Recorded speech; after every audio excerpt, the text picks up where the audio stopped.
اعوذ باللہ من الشیطان الرجیم بسم اللہ الرحمن الرحیم وقال الذین اتبعوا لو ان لنا کرۃ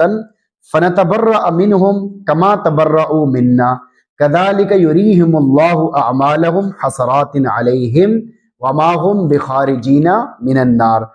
سورۃ البقرہ آیت نمبر 167۔ وقال الذین اتبعوا، اس وقت وہ پیروکار کہیں گے، یعنی جس وقت گمراہوں کے پیچھے چلنے والے جہنم کے عذاب کو دیکھ کر اپنے پیشواؤں کی بے تعلقی کا مشاہدہ کریں گے تو انہیں گمراہوں کی پیروی پر سخت ندامت ہوگی، اور وہ اس وقت کہیں گے لو ان لنا کرۃ، کاش ایک مرتبہ ہمیں لوٹ جانے کا موقع دے دیا جائے، یعنی دنیا میں واپس جانے کا موقع دے دیا جائے، فنتبرأ منہم کما تبرؤوا منا، تو ہم بھی ان سے اسی طرح بے تعلقی کا اعلان کریں جیسے انہوں نے ہم سے بے تعلقی کا اعلان کیا ہے۔ لیکن اس وقت سوائے حسرت، افسوس، محض امیدوں کے کچھ فائدہ نہیں ہوگا۔ اگر آج دنیا میں حسرت و افسوس کر لیں تو ندامت کا فائدہ ہو جائے گا، کیونکہ ندامت بھی ایک درجے میں توبہ ہوتی ہے۔ کذالک یریہم اللہ اعمالہم حسرات علیہم، اسی طرح اللہ انہیں ان کے اعمال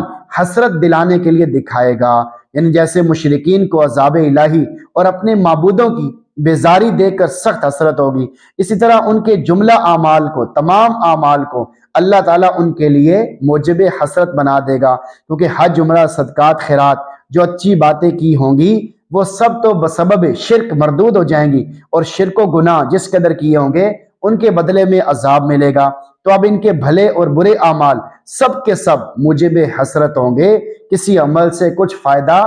نہیں ہوگا۔ وما ہم بخارجین من النار، یہ لوگ دوزخ کی آگ سے کبھی نہیں نکل سکیں گے۔ آیت کا میسج آپ کے نام، آپ کے آئیڈیل کس طرح کے ہونے چاہیے؟ اس آیت کا پیغام آپ کے نام یہ ہے کہ آپ اپنا آئیڈیل ان لوگوں کو بنائیں جو نیک، صالح، متقی، پرہیزگار ہوں، اللہ تعالیٰ سے شدید محبت کرتے ہوں، شرک کی تمام تر آلودگیوں سے محفوظ ہوں، ورنہ شرک، گمراہی، شر و فساد کے چیمپئن لوگوں کے اتباع کا نتیجہ سوائے حسرت و افسوس کے کچھ نہیں نکلے گا۔ اسی وجہ سے نبی کریم صلی اللہ علیہ وسلم فرماتے ہیں المرء علی دین خلیلہ فلینظر احدکم من یخالل، آدمی اپنے دوست کے دین پر ہوتا ہے، لہٰذا اسے دیکھنا چاہیے کہ اس نے کس کو اپنا دوست بنا رکھا ہے۔ آدمی اپنے دوست کے مذہب پر ہوتا ہے، تو اس لیے دیکھنا چاہیے کہ اس نے کس کو دوست بنا رکھا ہے، کس کو لیڈر اور رہنما بنا رکھا ہے۔ تو اللہ تعالیٰ سے دعا ہے کہ اللہ تعالیٰ ہمیں کامل ہدایت نصیب فرمائے اور ہمارے ایمان کو محفوظ فرمائے، اور مرنے سے پہلے